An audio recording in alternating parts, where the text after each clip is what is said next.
ज़ैनब हमेशा से खामोश तबा औरत थी, मगर दिल में मोहब्बत का समंदर छुपा रखा था। वो वकार की पहली बीवी थी जिसने मोहब्बत के हर रंग को इसकी खातिर जिया।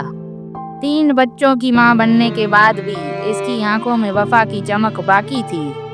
मगर इस दिन सब कुछ बदल गया जब वकार ने आकर कहा, ज़ैनब मैं दूसरी शादी कर रहा हूँ। इसके अल्फाज नहीं बल्कि ज़ैनब की खामोशी चीख उठी। इसने कुछ नहीं कहा, बस कमरे की खिड़की से बाहर देखती रही जैसे अंदर कुछ मर गया हो।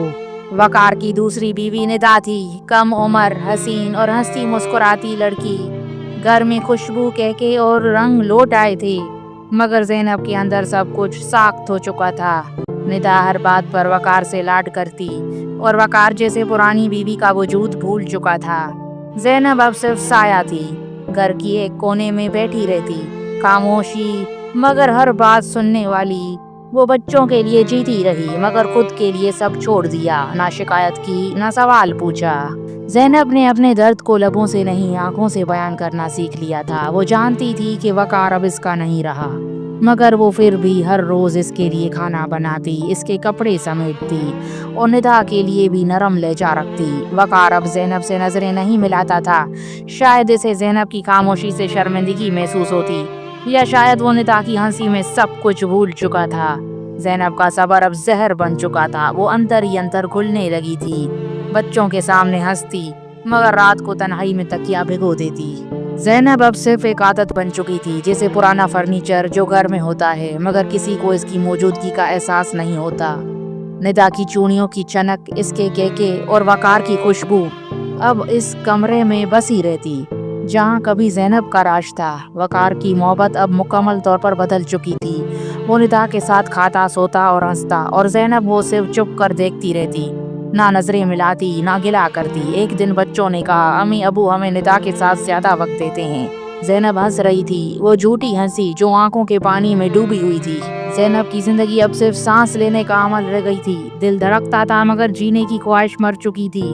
वो रोज वकार को निदा के साथ हंसते देखती और दिल में एक चीख दब जाती, ऐसी चीख जो सिर्फ खामोशी में सुनाई देती है। निदा जो कभी ज़ैनब से नजरें चुराती थी अब कुल्लम गुल्ला बरतरी दिखाने लगी थी। ज़ैनब वकार को आज मेरे हाथ का खाना पसंद आया। ज़ैनब मुस्कुरा देती मगर अंदर एक तूफान उठा। एक दिन रात को जब सब सो चुके थे, ज़ैनब छत पर गई। चांदनी रात में इसने आसमान की तरफ देखा और सिर्फ इतना कहा, क्या मेरी कुर्बानी काफ़ी नहीं? और जवाब में सिर्फ हवा की सिसकी आई। ज़ैनब की वफा अब इसकी पहचान नहीं, कमजोरी बन चुकी थी। घर में वही औरत जिसने सबके लिए कुर्बानी दी अब सबकी नज़र में बेईमानी हो चुकी थी। निदा के हाथों में ताकत आ चुकी थी और वकार अब हर फैसला इसकी मर्जी से करता। ज़ैनब की राय सिर्फ खामोश मंजूरी थी, जैसे किसी साए से पूछा जाए कि दिन निकले या रात हो। बच्चों ने भी बदलना शुरू कर दिया था। अब वो निदा के साथ ज्यादा वक्त गुजारने लगे थे। ज़ैनब दिल से रोई पर लबों से कुछ ना कहा। इसे एहसास हो चुका था, वफा का खराज खामोश तनाई है। वक्त के साथ वकार की जिंदगी में निदामत के बीच चुगने लगे। निदा की चमक दमक कुछ महीनों की थी, मगर अब इसकी असलियत सामने आने लगी थी। निदामत ने वकार के दिल में धीरे धीरे जगह बनाई, मगर वो अपनी गलतियों का इतराफ करने से कासिर था। एक रात वकार ने ज़ैनब को देखा, बच्चों के साथ हंस रही थी, मगर इसकी आंखों में उदासी की गहराई थी। इस लम्हे इसके दिल में एक छोटा सा कांटा चुभ गया।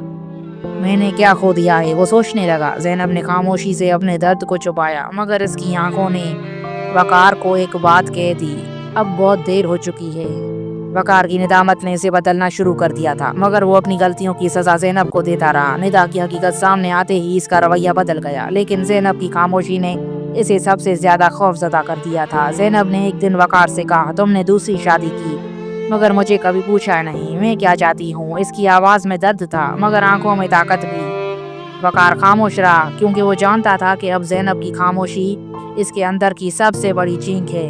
जिंदगी ने ज़ैनब को जकड़ लिया था, मगर इसकी खामोशी अब इंतकाम की ज़बान बन गई थी। ज़ैनब की जिंदगी एक दास्तान थी जो सब्र और कुर्बानी से लिखी गई थी। वो जानती थी कि इसकी जिंदगी कब खुशियों से भरपूर नहीं होगी, मगर बच्चों की खातिर वो अपनी ख्वाहिशात को दफन कर चुकी थी।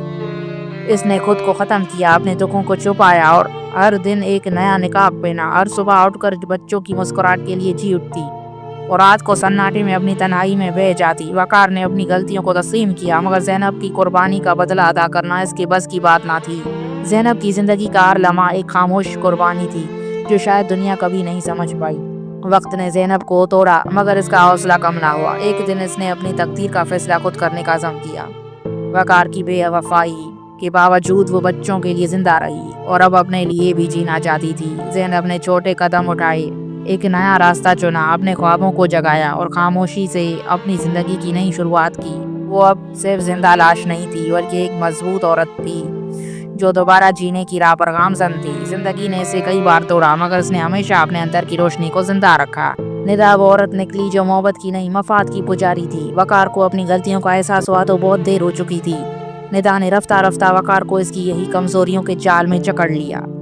اس نے پہلے اس کی بزنس ڈاکیومنٹس میں دستخط کروائی، پھر اس کے تمام اثاثے اور مکان اپنے نام کروا لیے۔ وقار کو خبر بھی نہ ہوئی کب وہ اپنی دنیا کا مالک سے مہمان بن گیا۔ ایک دن ندا نے وقار کے سامنے طلاق کے کاغذات رکھے اور کہا، اب تم میرے کسی کام کے نہیں رہے، میں اپنی زندگی آگے بڑھانا چاہتی ہوں۔ اور وہ اسے گھر سے نکال کر خود ایک امیر آدمی سے شادی کر گئی۔ وقار سڑک پر آ کھڑا ہوا، وہی وقار جو ایک وقت میں زینب کی خاموش قربانیوں کو نظر انداز کرتا تھا آج خود کسی کا تماشا بن چکا تھا۔ زینب نے یہ سب سنا مگر کچھ نہ کہا۔ وہ جانتی تھی کہ انصاف کا ہاتھ دیر سے مگر ضرور آتا ہے۔ کبھی کبھار ہماری وفاداری اور صبر ہمیں اندر سے کمزور کر دیتے ہیں۔ اگر ہم اپنی عزت اور خوشی کا خیال نہ رکھیں، اپنی زندگی میں خود کو اہمیت دینا چاہے حالات کتنے ہی مشکل ہوں بہت ضروری ہے۔ اپنی بات کرنا، اپنے حقوق کے لیے کھڑے ہونا بھی ضروری ہے، کیونکہ خاموشی کبھی کبھی درد کو بڑھا دیتی ہے۔ چاہے حالات کتنے بھی بگڑ جائیں، ہمیشہ زندگی کو دوبارہ شروع کرنے کی طاقت ہمارے اندر ہوتی ہے۔ تو دوستو جلدی سے چینل کو سبسکرائب کریں اور بیل آئیکن کو دبائیں اور آگے بھی ایسی سٹوریز سنیں اور آگے بھی ایسی سٹوریز شیئر کریں۔